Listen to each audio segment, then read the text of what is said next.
చర్చ చేయడానికి సభ ఉంది. అర్థవంతమైన చర్చలు చేద్దాం. తెలంగాణ ప్రజలకు వివరిద్దాం. అప్పుల మీద వివరిద్దామా, అభివృద్ధి మీద వివరిద్దామా, ఉద్యోగ నియామకాల మీద వివరిద్దామా, నీళ్ల మీద వివరిద్దామా, నువ్వు కట్టి కూలిన కాళేశ్వరం మీద మాట్లాడదామా, టెలిఫోన్ ట్యాపింగ్ మీద మాట్లాడదామా, సొంత బిడ్డనే ఇంటల్లుడు ఫోన్ ట్యాపింగ్ చేసినోడు ఇంతకంటే సిగ్గులేనోడు ఉంటాడా అని వాళ్ళు చెప్తారు.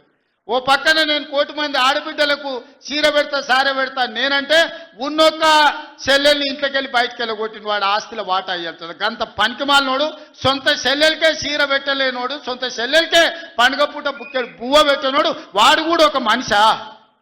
మా ఆడబిడ్డలను ఆలోచన చేయమని అంటున్నా. ఏం ఆశిస్తామమ్మ పుంటింటి కాడ మనం చెప్పురి?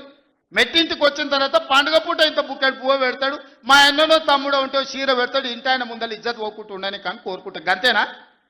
వాళ్ళ ఆస్తి అడుగుతామా?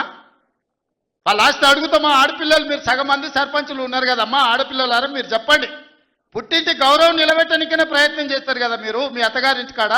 వాళ్ళ ముందర మీకు ఇజ్జత్ లేకుండా పండుగ పూట తల్లిదండ్రులు వాడు అన్ననో తమ్ముడో ఉంటే పండుగకి ఇంటికి కూడా విలువకపోతే మీ అత్తగారి ఇంటికాడ పక్కింటి కాడ తోటికోడల ముందర ఇజ్జత్ పోతుంది. అమ్మ గిత్త కంటే అవమానం ఉంటుందా? ఓ పిలిచో సారి చీర పెట్టకపోయినా మీరే కూడా పెట్టుకుని ఉంటే వానికి ఇచ్చో చీర కొని నువ్వు పెట్టినట్టు అని చేయరా అంటాం. పుట్టింటి ఇజ్జత్ ఎవరైనా తీస్తారా? ఏ ఆడబిడ్డనైనా తెలంగాణలో ఉన్న ఆడబిడ్డ ఎవరైనా ఎంత కష్టమని ఉండని, ఎంత నష్టమని ఉండని పుట్టింటి ఇజ్జత్ నిలబెట్టడానికైనా ప్రయత్నం చేస్తుంది కదా.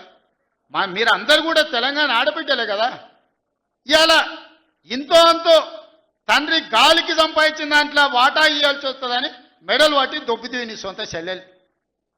నీ సొంత చెల్లెలకే సమాధానం చెప్పలోనే ఆయన నాకు సవాలు ఇసురుతున్నాడు. ఈ అవ్వ లాగులో తొండలిచ్చి కొట్ట బిడ్డ నేను అనుకుంటున్నావేమో.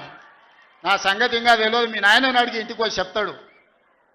అమెరికాలో బాత్రూమ్లు అడిగినట్టు అనుకుంటున్నావు నాతో మాట్లాడు అంటే, నేనేదో మార్చుకుంటున్నా పోని అవల పోరోడి గాలికి తిరిగేటోడి గాలికి అంతో నాకెందుకని ఇవన్నీ వేషాలు.